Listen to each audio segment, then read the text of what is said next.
Yeah, definitely. And I think, yeah, you really got the essence of it in the book there because I really enjoyed the personal stories. That kind of made it Yeah. relatable. So you could see examples of what you were talking about in the book, which I really liked. And one of those examples really struck me, and that was when you talked about magic moments. Mm. So those are particularly interesting to me, but I was wondering if you had any magic moment in your actual life, rather than interviewing someone that you might recall and why you think it happened. Hmm. So a non-career magic moment, Non-career, something. yeah, just something in your Okay. life, because like a regular conversation, because the book also is for people who want to have regular conversations, right? It's not just about interviewing people on the radio or podcasts. I'm Yeah. trying to help people in general get more out of their conversations.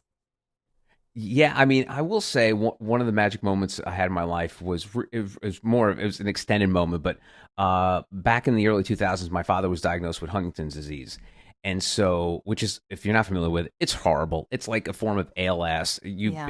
You essentially become a prisoner of your own body, and so I was really worried for my father and then also selfishly myself because it's a hereditary disease, so there's a 50-50 chance that they could pass it on to the next generation. Sure. So I want to do whatever it took to either raise awareness and then help my father and potentially myself down the line in terms of like what research can be done, because it's a relatively new disease. I think it was like discovered in like the 80s or late 90s, or like late 80s, early 90s. So it's been around for not too long. So it's not like there's a lot of research on it. And so one of the things I really took on was to become sort of an ambassador for the cause and, raise funds. I ran a marathon, the New York City Marathon, for it. And so I I never thought myself again. People listen to this may think, this guy really has the worst ego in the world. But I never thought of myself as someone who could run a marathon. But I was like, Sure. what can I do? What can I do to raise money? And one of the things you can do is run a marathon, and you take donations. So I decided to run the New York City Marathon, which at the time was daunting because at that point I think I'd only run like 5Ks, which is only 3 miles. The New York City Marathon is 26.2 miles, so that's Oh yeah, you could just do more. that in It's a it's day. it's more than three. So I ended up training for it, not well.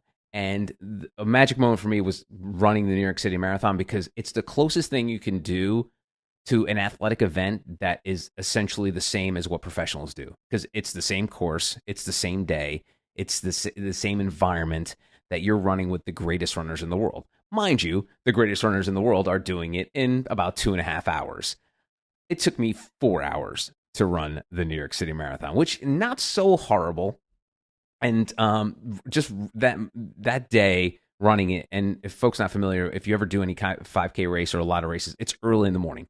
New York City Marathon's even earlier. You have to report to the site at 6 a.m. in Staten Island in early November, 2 hours before the race.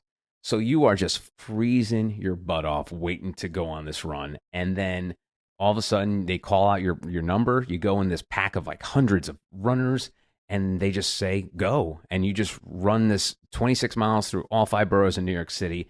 And I always tell people, anybody can run a marathon, because just on adrenaline alone, running the New York City Marathon surrounded by people cheering and screaming while you do it, it's just one of the moments I'll never forget. Especially you start in Staten Island and then go to Brooklyn, and the way you run through Brooklyn is it's Brooklyn's the biggest borough in New York, but the streets are very narrow, and so you're essentially running through people, like a crowd of people, like are within 6 inches of you, screaming and holding up signs and handing like bananas and fruits and stuff like that for you to. And just the idea of running through Manhattan, having people cheer for you, and running alongside all these people who trained all their life, me training 6 months, but mind you, but just doing that and pulling it off and surviving was such a magic moment for me, because I never thought I could do anything like that. I was never a jock. I think that's how I ended up in radio. Is like I had no athletic ability, so that was something I could pull off, and it was just something I'll never forget. I ended up running it again